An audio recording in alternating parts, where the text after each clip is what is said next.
الأصول الإسلامية للإمام شيخ الإسلام بالدعوة والإرشاد الحبيب عبد الله بن عبد الحداد نفعنا الله به وبعلومه وبعلومه في الدارين آمين. الفصل 28 أمراض القلوب أضر وأخطر وأبشع وأشنع من أمراض الأجسام من جهات كثيرة ووجوه متعددة، وأشد ذلك ضررا وأعظمه خطرا أن مرض القلب يضر العبد بدينه الذي هو رأس مال سعادته في الدنيا والآخرة، ويضره في آخرته التي هي دار البقاء والدوام والخلود أبد الآباد. وأما مرض الجسم فليس يضر الإنسان إلا في دنياه الزائلة المنقضي عن القلوب، وفي البدن الذي هو معرض للآفات والفناء في أسرع الأوقات، وهو أعني مرض الجسم. مع ذلك ينفع الإنسان في دينه وفي آخرته نفعا كثيرا لما رتب الله عليه من الثواب العظيم، ومن الفوائد والمنافع الكثيرة العاجلة والآجلة على وفق ما ورد في الآيات والأخبار من ثواب الأمراض والمصائب النازلة في الأجسام. الصلاة والسلام على رسول الله سيدنا محمد Pasal ke-28 Kalau berbicara Habib Abdullah bin Al-Haddad. Ini ada kasih ada kasih sedikit aja, sedikit dikasih sedikit. Amradul qulub abaru wa akhtaru wa afsya'u wa ashna'u min amradil ajsam. Penyakit-penyakit hati itu lebih madharat, lebih bahaya, lebih jelek daripada penyakit-penyakit jasad. Min jihatin katsira, dari arah yang banyak, wa wujuhin muta'addidah, dan dari beberapa segi. Hati itu saudara sama seperti jasad, bisa sakit, malah bisa mati. Dalilnya Al-Quran, hati yang sakit itu fi qulubihim maradun fazadahumullah maradan. Orang yang munafik itu hati mereka ada penyakit.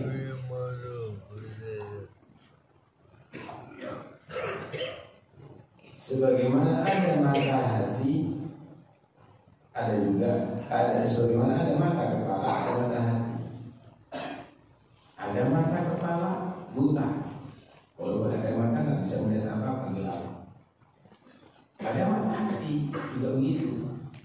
Allah bahasakan orang-orang kafir itu, inna la ta'mal absar walakin ta'mal qulubul lati fis sudur. Sesungguhnya itu bukan mata kepalanya yang buta, tapi mata hatinya yang buta.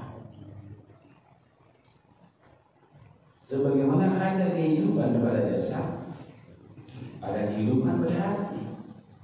Ada kematian jasad, ada kematian hati. Karena itu Allah bahasakan orang-orang kafir itu innaka la tusmi'ul mauta wa la tusmi'u summa du'a idza wallaw mudbirin. Kamu Muhammad tidak mungkin akan bisa mendengarkan dakwah kamu itu, memperdengarkan dakwah kamu kepada orang-orang yang mati. Bukan mati jasad, tapi mati hati. Dan kamu juga Muhammad tidak bisa memperdengarkan dakwah kamu itu kepada orang yang tuli. Bukan tuli telinga, tapi telinga hati yang tuli, dan telinga kepala. Karena itu Allah bahasakan mereka lahum qulubun la yafqahuna biha wa lahum adhanun la yasma'una biha wa lahum a'yunun la yubsiruna biha. Mereka itu adalah orang-orang yang punya pikiran tapi tidak digunakan untuk mengerti pikirannya. Mereka tadi itu punya mata tapi tidak bisa benar-benar melihat yang hak dengan matanya. Mereka punya telinga tapi tidak bisa mendengarkan yang hak dengan telinganya. Ulaika ka'an Allah. Mereka itu layaknya ada seperti binatang ternak, apa lebih jelek daripada binatang ternak. Penyakit hati itu lebih berbahaya, lebih berisiko, lebih jelek daripada penyakit jasad dari segala segi. Wa asyaddu dzalika dararan wa 'adamu khataran, paling kerasnya madaratnya penyakit hati, paling besarnya risiko penyakit hati, anna maradul qalbi yadurrul 'abda fi dinihi. Penyakit hati ini adalah membahayakan manusia pada agamanya. Alladzi wa ra'su mali sa'adati fid dunya wal akhirah. Padahal agama itu adalah kepala atau inti atau modal untuk mendapatkan keberuntungan di dunia maupun di akhir. Sudah, tiket masuk surga harus jadi orang beriman. Tiket untuk selamat dari neraka juga harus jadi orang beriman. Tanpa iman tidak mungkin akan kamu dari itu masuk surga. Tanpa iman tidak mungkin kamu akan bisa keluar dari neraka. Nah, penyakit hati ini adalah merusak iman, berbahaya dengan iman. Nah, kalau iman ini berbahaya, hilang saudara, udah selama-lamanya di neraka. Selama-lamanya di neraka. Wa amma maradul jisim, adapun penyakit jasad, la yadul insan dan dunia usaha, tidak bermadarat kecuali dalam kehidupan dunia yang fana. Yang sebentar lagi juga akan berhenti kehidupan di atas dunia ini. Kehidupan di akhirat itu tidak pernah berhenti, Pak. Karena itu Allah Subhanahu wa taala berfirman, "Tabarakalladzi bi yadihi mulku wa 'ala kulli syai'in qadir, alladzi khalaqal mauta liyabluwakum." Allah menciptakan kematian di atas dunia ini aja. Setelah di atas dunia ini tidak ada kematian lagi, saudara. Allah menciptakan kematian di dalam dunia. Wal hayata, dan kehidupan. Kehidupan di atas dunia berakhir dengan kematian. Kehidupan setelah dari dunia tidak pernah berakhir dengan kematian. Tidak ada dua kematian. Amin. Untuk apa Allah buat kehidupan yang berakhir dengan kematian? Dia berdua untuk Allah uji dalam kehidupan yang berakhir di kematian ini, siapa di antara kalian, mana di antara kalian yang terbaik amalnya.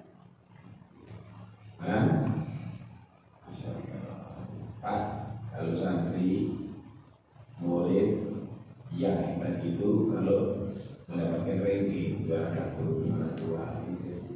Anda ini diuji di atas dunia ini, Anda punya ranking nggak? Jadi wali apa ini? Wali godong, wali agal, wali auta. Nggak jadi wali. Ya berarti nggak lulus ujian. Padahal kita diciptakan manusia untuk Allah uji siapa yang terbaik amal. Itu seharusnya kita berpikir. Ada pun jasad. Kalaupun ada sakit, ya itu tidak bermadarat kecuali dalam kehidupan di atas dunia yang berakhir dengan kematian. Memang dunia pembahasan ini Pak, wafid badan itu wafid al-afat wal fanafi soal itu.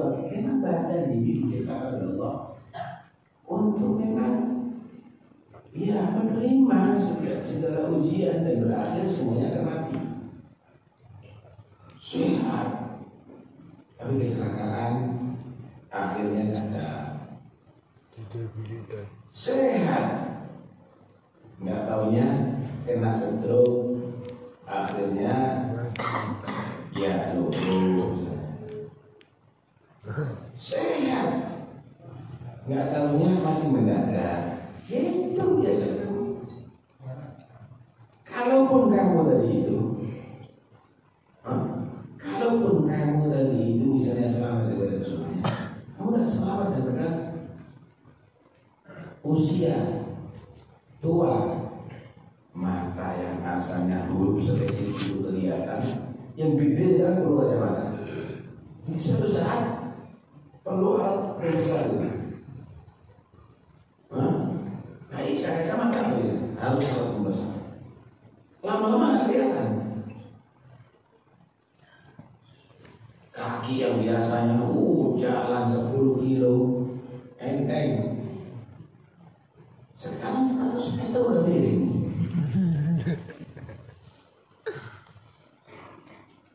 Kalau dulu 2 koper diangkat, sekarang ngangkat pas kecil nggak.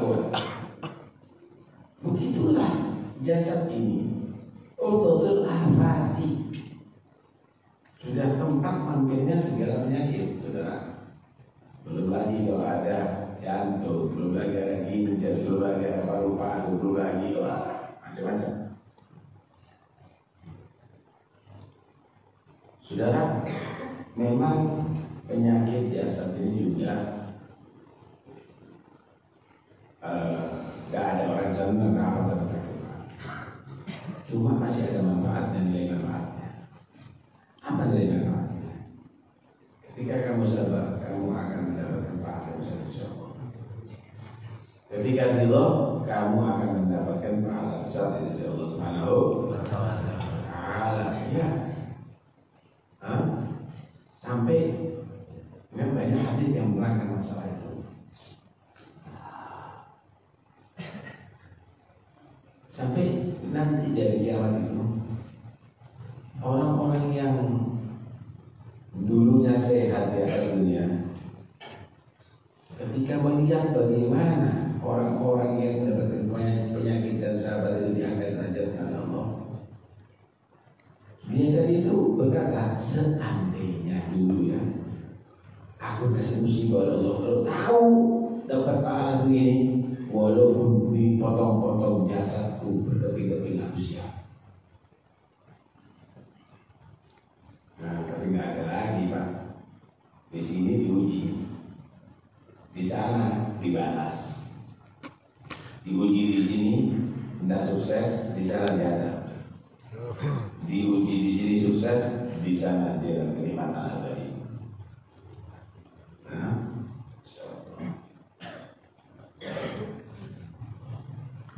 ثم إن أمراض القلوب لما كانت لا تدرك بالحس ولا يجد الإنسان لها ألما محسوسا خافيا وتعثر العلم بها والوقوف عليها وقل الاهتمام لها وضعفت العناية بطلب مداواتها وعلاجها، وهي كما قال الإمام الغزالي رضي الله عنه: تقرص على وجه من لا مرآة له، وإذا أخبره غيره به ربما لا يصدقه.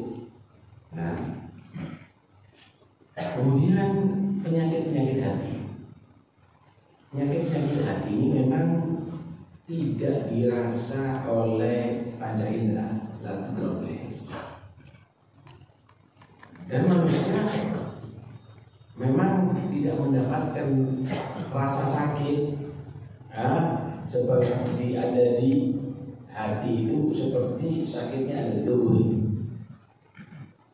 Orang kalau sakit hatinya, gak sama dengan sakit jasadnya. Kena api sedikit jasad itu rasa sakitnya luar biasa di dunia ini ya.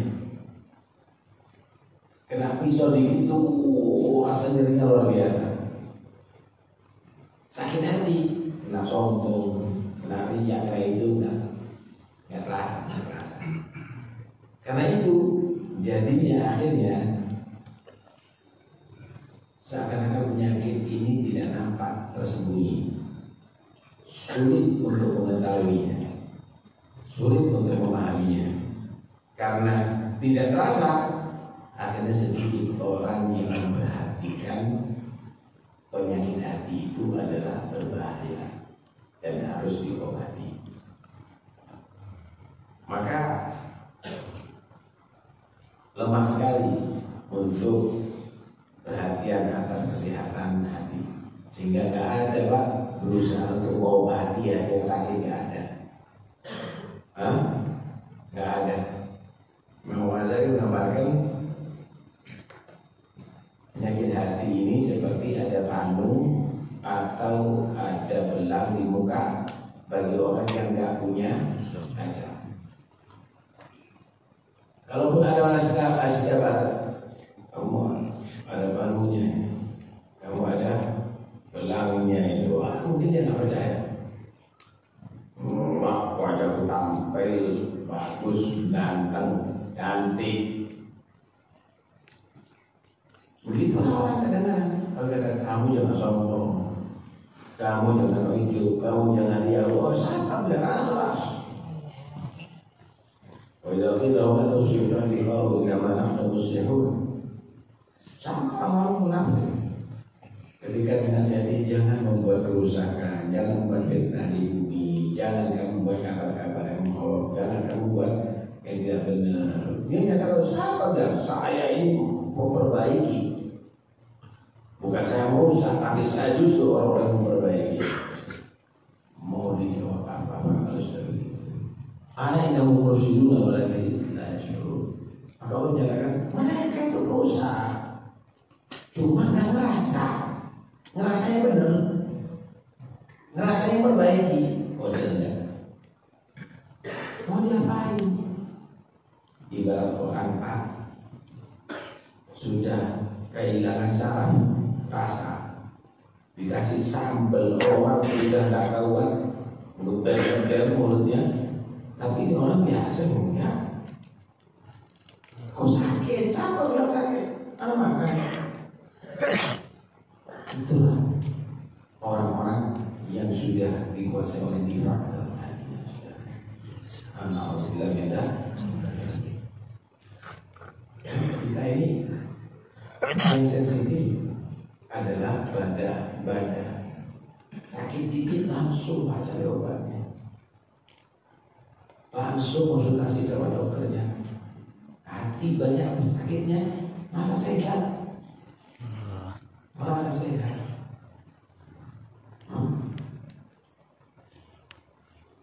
Karena begini, di atas dunia ini jasa ini lebih dominan daripada roh. Karena itu kalau lapar, nuntut makan. Kalau haus badan ini, minum. Kalau ngantuk, tutup. Harus tidur. Kalau nggak lemes, kalau nggak pusing, kalau nggak macam-macam kan. Enak perut, naik lambung dan macam-macam. Ketika roh lapar, nggak terasa. Haus nggak terasa. Roh sakit atau hati sakit nggak terasa. Di dunia, tapi setelah mati, roh akan lebih dominan daripada jasad. Roh akan lebih dominan jasad. Orang kalau sudah mati, inti gewer biasa, inti injek biasa. Tapi roh kamu sensitif. Karena itu adab kubur itu adalah lebih menyakitkan daripada penyakit yang paling berbahaya di atas bumi untuk jasad Anda. Karena rohnya yang sensitif, rohnya yang akan merasakan adab. Nanti ada di akhirat, jasad dan roh kembali lagi dijadikan semuanya sensitif. Jasadnya sakit, rohnya sakit. Itulah adab yang paling mengerikan ada di neraka Allah Subhanahu wa Ta'ala. Terus وأيضا الآلام والعقوبات التي ورد الوعيد بها على أمراض القلوب في الدار الآخرة أمر يستبعده الغافلون ويرونه شيئا متراخيا، وربما تشككوا فيه والعياذ بالله، أو طمعوا في السلامة منه والخلاص بخواطر تخطر لهم من خواطر الرجاء الكاذب من الاختلاط بالله ومن أمان المغفرة والنجاة من غير سعي لذلك.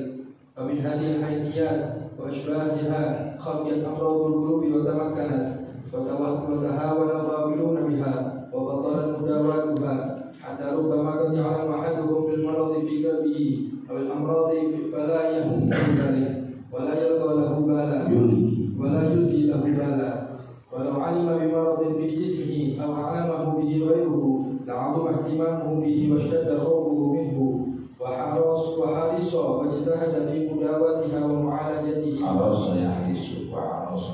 وحرص واجتهد في مداوته ومعالجته وسعى في ذلك بكل ما يمكنه ويقدر عليه وسبب ذلك ما ذكرناه من أن مرض القلب لا يدرك بالحس ولا يشعر له بألم في الحال وأن العقوبات الموعود بها عليه غائبة وواقعة بعد الموت وفي الدار الآخرة والغافل يستبعد الموت ويستبعد ما بعده ولو أنه عقل واستيقن لعلم أن الموت أقرب غائب ينتظر كما قال عليه الصلاة والسلام وكما قال عليه أيضا صلوات الله عليه وسلامه الجنة أقرب إلى أحدكم من شراك عليه والنار كذلك. Rasa sakit dan rasa tersiksa yang telah dijanjikan oleh Allah karena sebab penyakit-penyakit hati yang akan dirasakan ada di akhirat, itu kadang-kadang orang-orang yang ghafilun, orang-orang yang lupa kepada Allah, merasa tidak mungkin, jauh lah, atau masih lama, sekarang sekarang kita rasakan. Ya, kita harus pengalaman dong. Kita harus tahu bagaimana rasanya ini bobo masih muda. Atau mungkin sudah ragu atas kabar daripada ragu atas kebenaran adanya adab setelah kematian itu, baik itu ada kubur maupun sampai ada akhirat.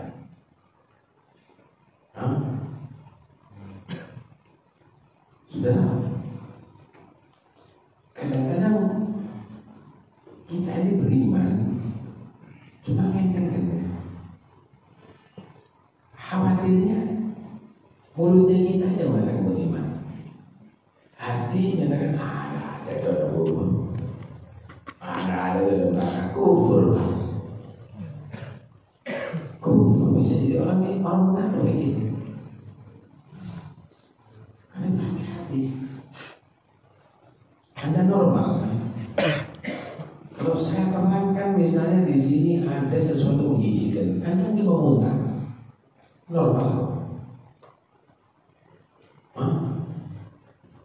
Kalau anak saya terangkan sesuatu yang berbahaya, Anda kan takut. Itu normal. Al-Quran, Nabi menerangkan tentang maksiat-maksiat itu menjijikan. Nah kok kita malah gandrung senang. Allah dalam hadisnya Nabi menerangkan tentang adab-adab orang yang durhaka kepada Allah. Lalu kita tak takut enteng kan ya? Bodoh kan kita ini. Nggak normal iman kita. Nah itu penyakit hati ini bisa karena keraguan atas kebenaran yang Allah kabarkan.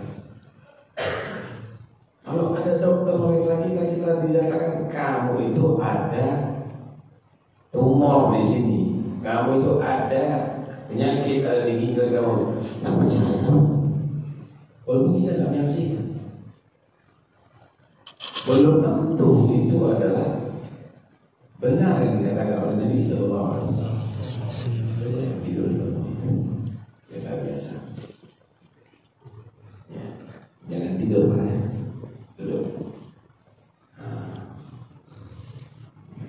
Ya karena di bawahnya medis. Kalau kadang-kadang itu terjadi di luar, kita percaya sama dokter, tapi kita nggak percaya sama Nabi. Ini kan ada hasil pemeriksaan dokter. Kalau Nabi itu adalah wahyu Allah Subhanahu wa Ta'ala. Sudah, Insya Allah. Karena itu jangan dibiarkan loh ini. Kita mati dalam keadaan model begini, ya masuk kubur imannya model begini saudara. Ya apakah akhirat kalau imannya model begini kita?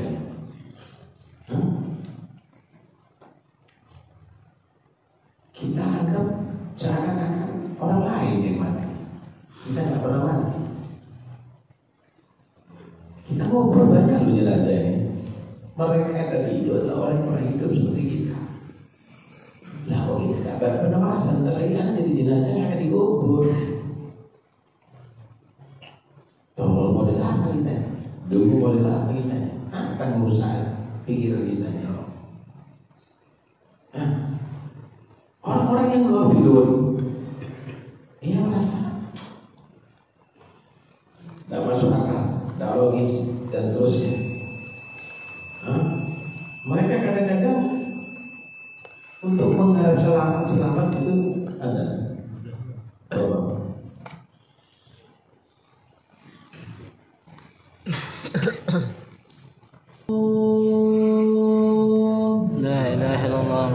Rasulullah sallallahu alaihi wasallam. A'udzu billahi minasyaitonir rajim. Bismillahirrahmanirrahim. Alhamdulillahirabbil alamin. Allahumma shalli wa sallim ala sayidina Muhammad wa ala ali sayidina Muhammad.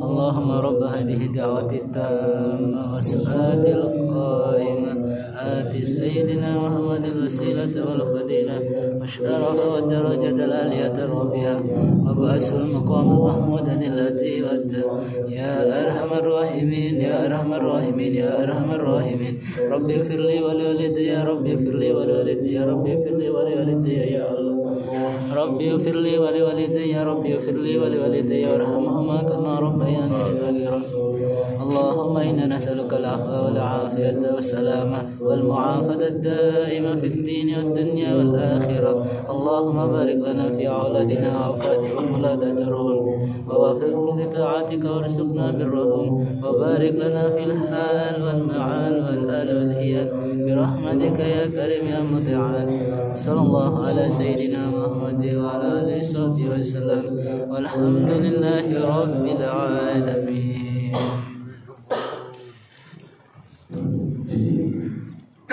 Ada beberapa orang itu saudara. Kalau tadi itu adalah orang yang ragu, bisa kufur atas bagaimana siksa bagi orang yang ada penyakit dalam hatinya gitu. Tapi ada beberapa orang ini dia berharap selamat masuk surga, selamat dari siksa. Tapi hanya sekedar harapan-harapan yang bohong. Tidak ada usaha. Dia hanya tertipu dengan rahmat Allah. Tapi tidak mengerti bahwa Allah itu juga Maha mengadab. Allah itu Rahman Rahim, tapi Allah itu juga Muntaqim, Maha menyiksa. Selain Allah itu Maha Rahman. Karena itu Allah menyatakan dalam Al-Quran, Ghafir dambi wa khafir taubi syahid al-iqab ditol. Banyak orang kan tentang rahmatnya. Ghafir dambi, Allah itu Maha mengampuni dosa. Wa khafir taubi, Allah itu Maha menerima taubat. Tapi syahid al-iqab, Allah itu Maha keras adabnya. Ditol, Allah itu Maha murah, banyak pemberiannya. Diselipkan di situ supaya kaidah kita paham. Jangan kamu mengenal Allah Rahman Rahim kemudian buat mainan. Durhaka itu namanya. Oh, tahu bapak sama ibunya cinta sama dia. Nemplang sana nemplang sini pasti dibayar sama bapak. Pasti aku tetap disayang sama ibuku. Begitu jadi anak yang baik. Kalau kenal orang tua itu cinta kepada kamu. Kalau kenal Allah Rahman Rahim, oh dengan enteng maksiat itu. Itu biarkan nanti kamu kotor gitu. Akhirnya anak-anak aja dapat ampunan, bodoh-bodoh main domino gitu. Tak perlu istighfar, tak perlu menangis, tak perlu obat, itu bodoh banyak dosanya. selamat dari neraka walaupun dia tadi itu main handball, futsal terus, ada ibadah lagi. Nah disinilah penyakit hati ini akan semakin mengakar, akan semakin parah dari hati saudara. Dientengkan itu penyakit hati oleh orang-orang lupa Allah. Gak ada sedikit berusaha untuk mengobati hatinya. Kadang-kadang tahu penyakit hatinya apa, tahu tapi gak peduli, gak dipikir. Coba kalau biasanya langsung dia akan ke UGD, langsung dia akan ke dokter, langsung ditangani saudara. Kenapa bisa begitu? Ya begitu lah. Tadi saya terangkan penyakit hati tidak bisa dirasakan dengan panca indera. Penyakit hati itu adabnya pasti ghaibah, nggak nyata. Nggak nyata Pak. Ada kubur nggak nyata, nanti akan dirasakan kalau sudah mati. Nah karena itu orang enteng kan. Lawan orang yang lupa kepada Allah itu menganggap mati itu jauh dari dia. Kalau perlu nggak mati, yang lainnya aja yang mati, dianya nggak pernah mati. Kalau dia tahu tentang kematian, dia baik-baik. Mati itu kata Nabi, akrabu ghaibin yuntawar, sesuatu yang gaib yang paling cepat, sesuatu yang gaib yang kita tunggu yang paling cepat datangnya. Anda sekarang menunggu subuh, ya udah namanya mau bosan. Sebelum subuh matinya datang duluan. Kami mu'ammalin ghadan, Allah a'lam bimawqi. Berapa banyak orang merencanakan esok hari, Allah Maha tahu matinya kapan. Mungkin sebelum subuh, mungkin sebentar lagi, dan seterusnya. Rubah dhahikin mali'in fa'amah wa akfalu qad khurujat min indil qassar wa huwa la yashkur. Banyak orang tertawa, penuh mulutnya dengan tertawa, padahal kafannya untuk membungkus dia udah disiapkan, dia nggak merasa. Nah, dia nggak merasa. Akrabuha ibn Tamam. Wa min maridin asya wa min sahihin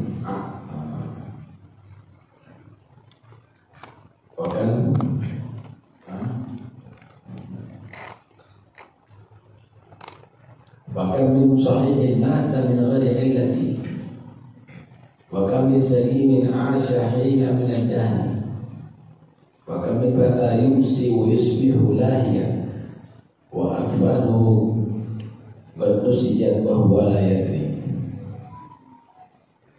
Berapa banyak ya orang yang sehat mati tambah sakit mendadak. Berapa banyak ya orang yang sakit panjang umur justru. Ini kena penyakit gula sudah 30 tahun. Padahal tinggi loh. Ini kena penyakit jantung udah 25 tahun. Dapat mati. Berapa banyak orang yang sehat mati tanpa sakit? Berapa banyak orang yang sakit panjang umur lama? Maka berkata yumsi yusbihu lahiya wa afanahu berusia 2. Berapa banyak pemuda siang hari dia tadi itu dalam keadaan main-main, dalam mencari hiburan dan tertawa sesaatnya, kafannya udah disiapin, dia tidak merasa. Kalau dia tadi itu sadar dia calon mayit, camat calon mayit, maka dia tidak akan sia-siakan kemuliaan kesucian untuk lupa kepada Allah Subhanahu wa Ta'ala. Ada satu orang di penjara, Yohanes, 2 bulan yang akan datang eksekusi mati. Apa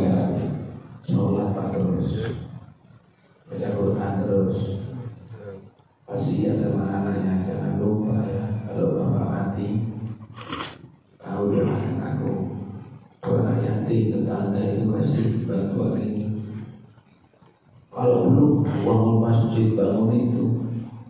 Semakin dekat dengan kematian, semakin banyak ibadahnya. Paham ya? Anda itu sebelum diwujudkan di dunia ini sudah divonis 10 nafsin betul? Sudah divonis. Anda lahir di dunia itu apa? Untuk hati. Ini startnya, terlebih itu finishnya. Dan itu sudah ditentukan wanita beluhu ajaran usaha udah ditentukan sama Allah. Umur berapa kamu itu mati? Nah ini kamu menjalani kehidupan. Udah 20 tahun, ada sudah 30 tahun, ada sudah 40 tahun, ada sudah 50 tahun, ada sudah 60 tahun, ada 70 tahun. Nanti ya Allah. Ini menuju ke kematian. Nah, jangan gimana? Rohmu ini gimana? Tidakmu gimana?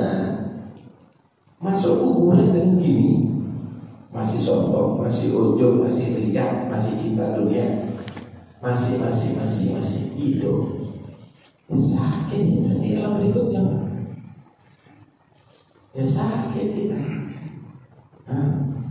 Dalam hadis yang lain Nabi SAW menyatakan al-jannatu aqrabu ila 'ainikum min syirakin 'alaih wal mautu kadzalik. Sendal dulu itu ada talinya di muka, tali belakang. Ada talinya. Kata Nabi SAW, surga itu jaraknya dengan seorang saudara kamu lebih dekat daripada tali sendalnya sendiri. Demikian juga neraka. Untuk masuk neraka atau surga pintunya satu, itu al-maut, mati. Terus ke bawah tidak manusia. Terus ke bawah keraguan dan tidak kesempurnaan iman. Sampai mati maka neraka. Ketika kamu tetap bawa iman, keyakinan dan takut kepada Allah, sampai mati surga bagi kamu. Tidak usah, jangan sampai kita tertipu ya, jangan sampai kita tertipu. Ambil foto ada waktu 20 tahun yang lalu. Foto ini ya, udah ada berkaca. Tahu nggak bedanya? Rambut Anda ini sudah putih. Mana hitam rambut Anda? Ternyata Anda pakai kacamata. Mana mata kamu yang bisa melihat tulisan di situ? Buka giginya, ompong. Mana gigimu yang seperti dulu itu? Keriput. Mana itu semuanya? Bukankah ini ada perubahan? Sebentar lagi habis masa kamu akan jadi mayit. Ini semuanya peringatan dari Allah. Perubahan yang ada di diri kita ini adalah peringatan bahwa kamu sebentar lagi sebagaimana. Kapan kamu berubah menjadi tua, rambut hitam kamu berubah menjadi putih, dan lagi kehidupan kamu berubah menjadi wafat. Jangan insya Allah. Apa sih macam-macam penyakitnya hati? Insya Allah pengajian berikutnya akan ada. Kalau ada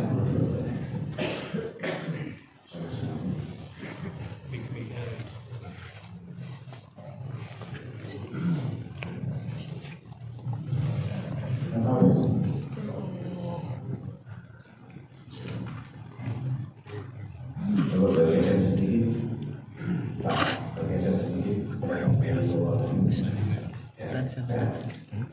Cinta di sana.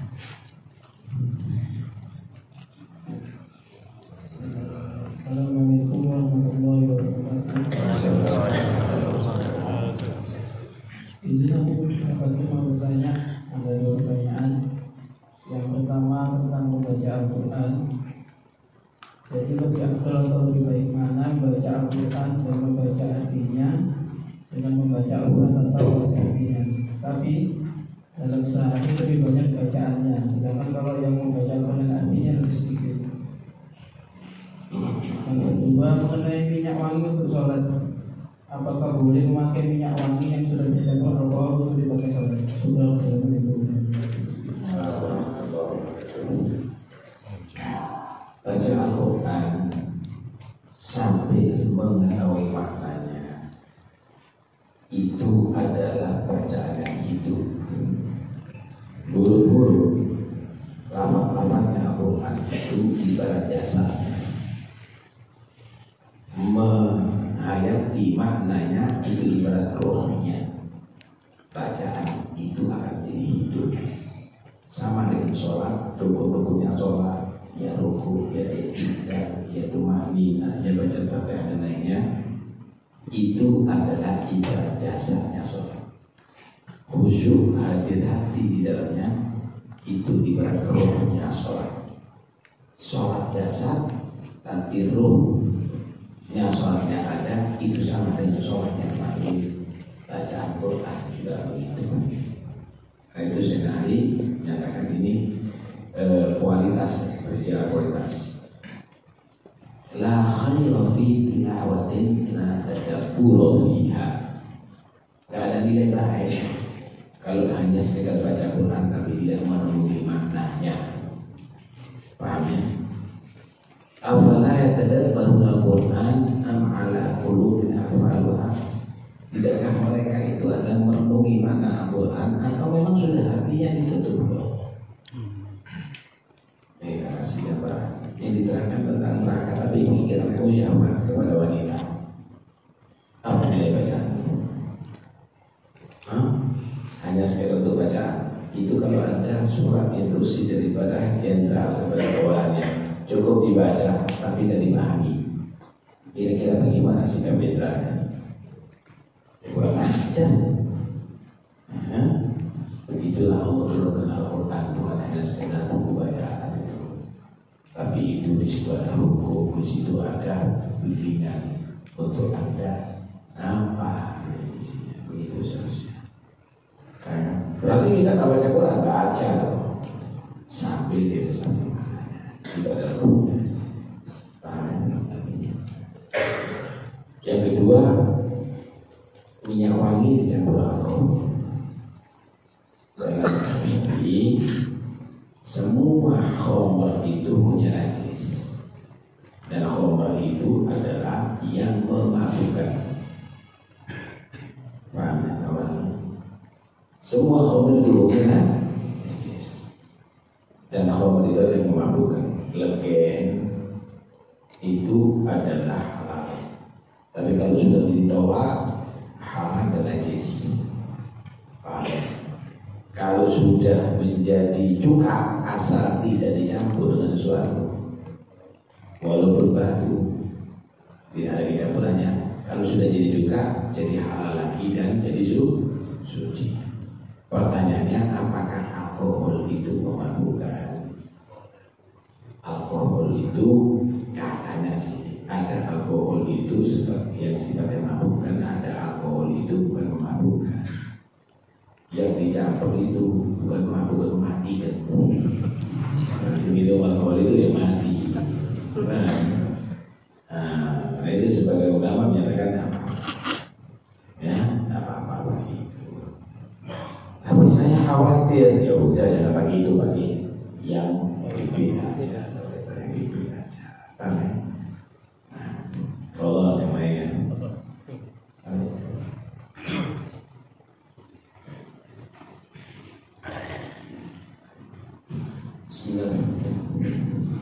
Seperti disampaikan tadi bahwa penyakit hati itu tidak bisa dirasakan oleh manusia indera. Sedangkan penghalang utama antara manusia dengan Allah salah satunya adalah sifat ghibah, sombong. Bagaimana giat mengatasi sifat sombong yang terkadang kita sendiri tidak terasa bahwa ini kita sudah ada sombong dalam diri kita. Dan bagaimana kita supaya kita bisa mencapai sifat awalnya bisa al-kibir, sombong, penyakit bahaya. Dulu itu ada satu makhluk yang namanya Azazi, ibadah kepada Allah 80.000 tahun, dan dia adalah tumbuhan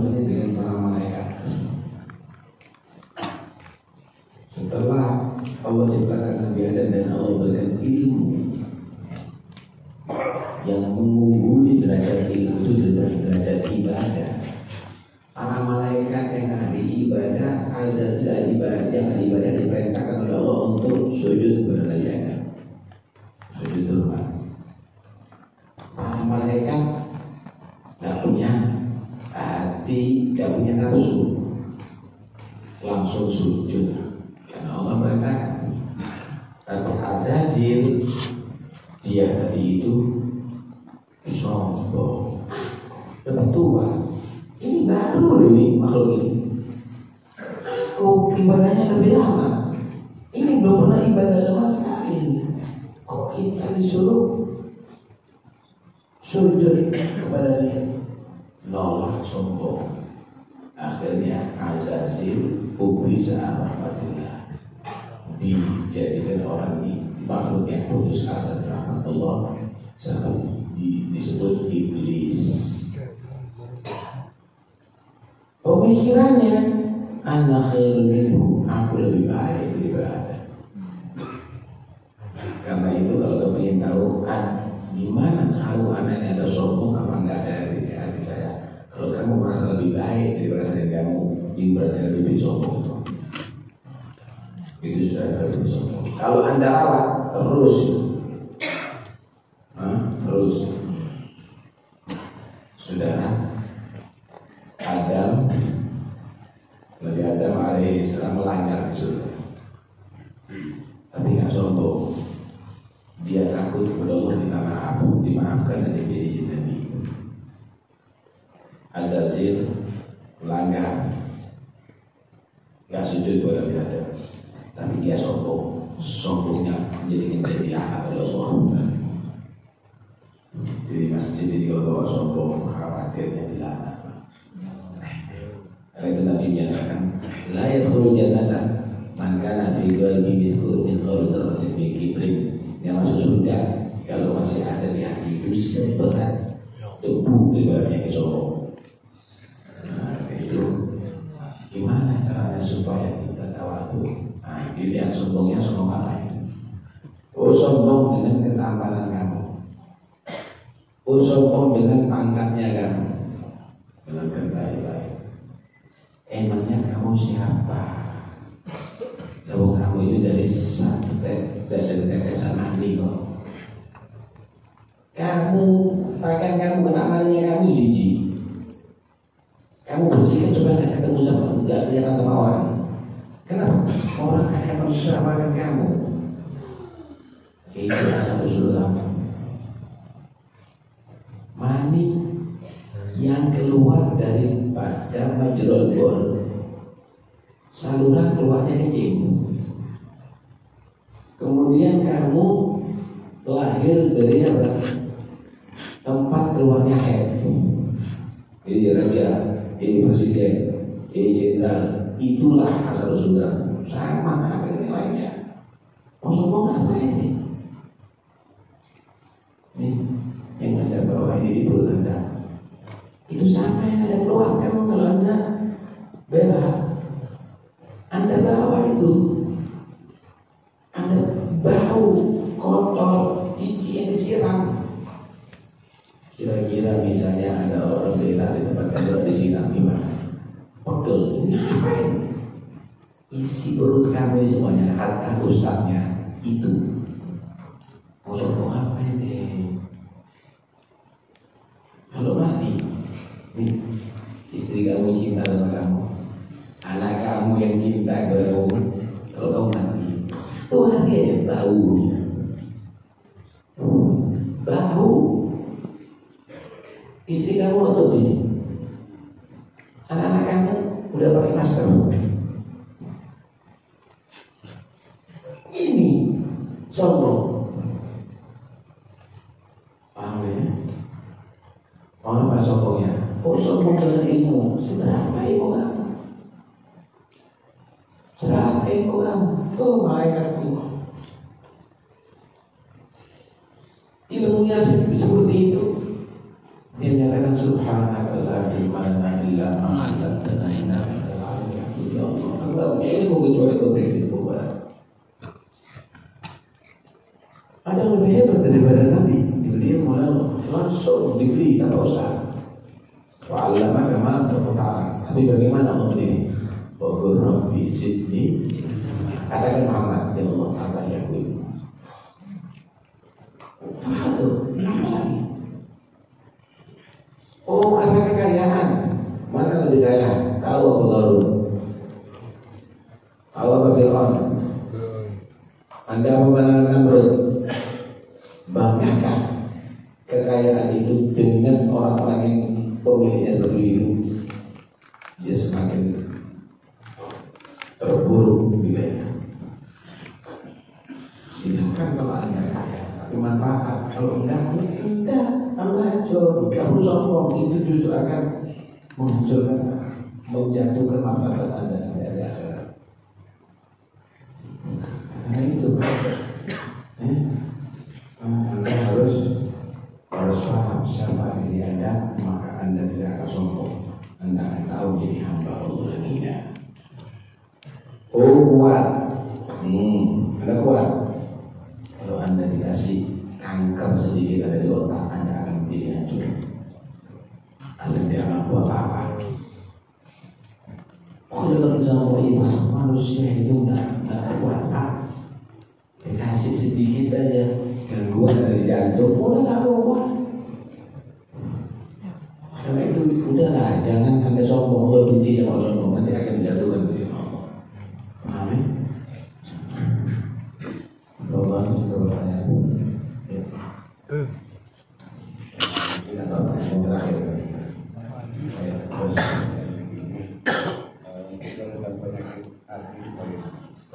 Meredam sakit hati.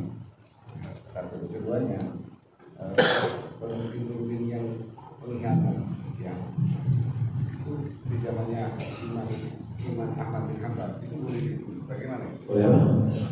Masih apa namanya kalau Bikin di zamannya Imam Ahmad bin Hanbal itu boleh dibunuh kan? Bagaimana itu?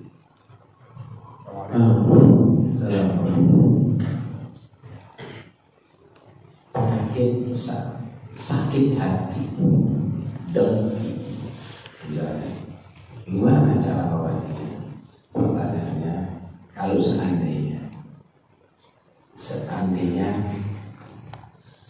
Anda sabar, Anda jadi gubernur gimana? Nggak mau, apa-apa, minta maafkan. Nabi nyatakan itu kata Allah, carilah derajat yang tinggi di sisi Allah. Gimana? Tahlu man jahila alaih. Kamu sabar, kamu maafkan, kamu tetap bersikap baik kepada orang yang bersikap buruk kepada kamu. Kamu dicaci-caci, ini kamu tak boleh menjaga. Kenapa? Karena daripada saya bersikap buruk seperti dia, lebih saya sabar untuk mendapatkan derajat di sisi Allah. Anda berderajat di sisi Allah. Itu sih pertama dia, para awliya itu. Kemudian Watuki man harama. Kamu bantu, kamu kasih justru orang yang mau merugikan kamu. Tetangga kamu yang benci kepada kamu, merusak usaha kamu, dia lagi sakit, kasih. Dia lagi lapar, bantu. Dia sampai mati, nggak ngurus. Jangan. Carilah derajat di sisi Allah dengan sikap itu. Nah, kamu dapat kesempatan lah kalau kamu ada orang benci sama kamu balas dengan kebencian. Ya rugi, nggak dapat apa-apa. Karena itu Allah sifatkan hamba Babylon itu alladzina yamshuna 'alal ardi haunan wa idza khatabahumul jahiluna qalu mereka adalah orang-orang yang berjalan di atas bumi dalam keadaan tawadu, nggak congkak. Kalau ada orang yang bersikap bodoh kepada dia tetap berkata yang sama, tetap berzikir, tetap senyum. Kamu anjing, kamu babi, kajian kamu lebih jelek daripada kajian dia. Nggak usah dilatih, justru itu kesempatan kamu. Terus gimana caranya ya? menghilangkan. Oh, si A tadi itu adalah orang yang saya benci sama dia. Datang nih, selamat. Kemudian banyak nomor saya terlambat. Hebat ya. Kata Nabi SAW, yang habis ini lebih dulu. Saling akan berjalan, maka akan hilang rasa dengki, rasa benci di antara kalian. Salam dan tidak melihat adalah datang kesempatan bagi kamu itu, kesempatan dalam kamu mendapatkan nilai itu subhanahu wa ta'ala itu ya. Yang berikutnya apa?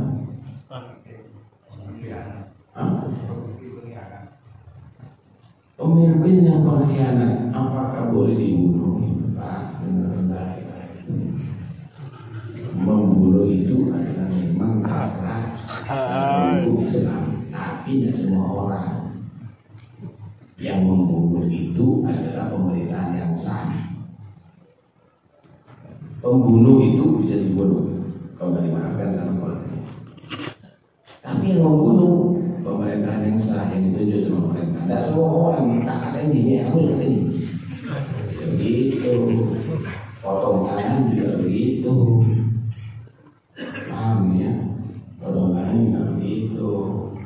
Tidak semua orang boleh, walaupun dia halal dibunuh, tetap orang itu bersalah karena bukan wewenangnya dia membunuh. Itu karena dia banyak membunuh ulama-ulama itu dan ini. Baik, kalau sudah pemerintah melakukan silakan. Tapi ada orang yang dia bunuh, itu kesalahan dan siasat. Jadi walaupun halal dibunuh, seperti orang misalnya Zani Mosul, itu kan halal dibunuh. Memang harus dibunuh kan, harus dirajam. Tapi tidak boleh semuanya seseorang langsung membunuh, tetap salah dia dalam pemerintahan Islam. Nanti pemerintahan yang menghukum dia dimasukkan dalam tangan dari Paribatu mati, rajam namanya, rajam. Ini ada aturannya itu.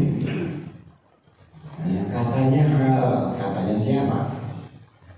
Gitu. Berarti nanti pemerintah yang ada di Indonesia ini kita bunuh aja, kan itu ada alat itu. Ya, ada Imam Ahmad itu nggak ada. Saya nggak pernah mendapatkan itu. Memang imam-imam itu mati kalau ini itu berhasil bagi mereka. Ada riwayat Imam Abu Hanifah mati dalam penjara. Imam Malik disiksa dan di penjara. Imam Ahmad disiksa dari penjara. Malah ada yang menyatakan itu adalah bekas karena siksaan tadi itu sudah meninggal. Imam Syafi'i itu malah dikeroyok itu derajat bagi mereka. Lah kalau Imam Ahmad, Sayyidina Husain bagaimana sih? Lagi cucu Nabi itu. Sayyidina Hasan dan Husain Sayyidah Sayyidah Jannah. Bagus. Pemimpin pemuda surga ini yang bisa Rasulullah. Sayyidina Hasan diracun, Sayyidina Husain disembelih. Biasa. Sayyidina Ali dibunuh, Sayyidina Utsman dibunuh, Sayyidina Umar dibunuh, Sayyidina Abu Bakar itu ada mengatakan itu racun yang pernah dimakan oleh Sayyidina Abu Bakar waktu zamannya Rasulullah. Jadi Sayyidina Abu Bakar diracun sama Nabi. Nabi dikasih tahu sama dagingnya, jangan dimakan aku. Sayyidina Abu Bakar udah telan. Dilepek sama Abu Bakar. Masih ada tersisa pengaruhnya. Ada mengatakan begitu. Ini itu dalam rangka Allah mengangkat derajat mereka. Jadi bukan kalah, apa buktinya? Mana sekarang Yazid misalnya dan pasukan yang mana kerajaannya, mana kemuliaannya? Ada jadi orang yang sudah yang meninggalkan sejarah yang buruk. Yang mana sama? Yang mana saya Hasan sama saudara Husain. Setiap khutbah radhiyallahu anhu. Itu satu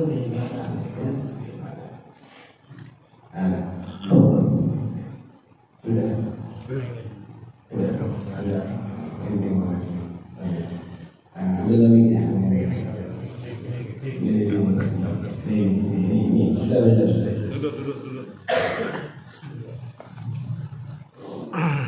Assalamualaikum warahmatullahi wabarakatuh. Aku Nabi bertanya, apabila jalan kita maaf kena kecil, terus jalanan Kita kena kencing.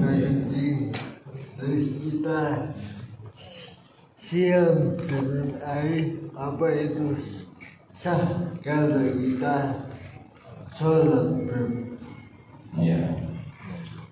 Jadi najis itu ada dua macam. Ada yang disebut najis ainiyah, najis yang nampak. Ada yang disebut najis hukmiyah, najis yang tidak nampak. Najis yang nampak itu kelihatan bentuknya atau tercium baunya atau nampak warnanya. Kalau ada misalnya kotoran sapi, najis apa enggak? Kok menjadi batu?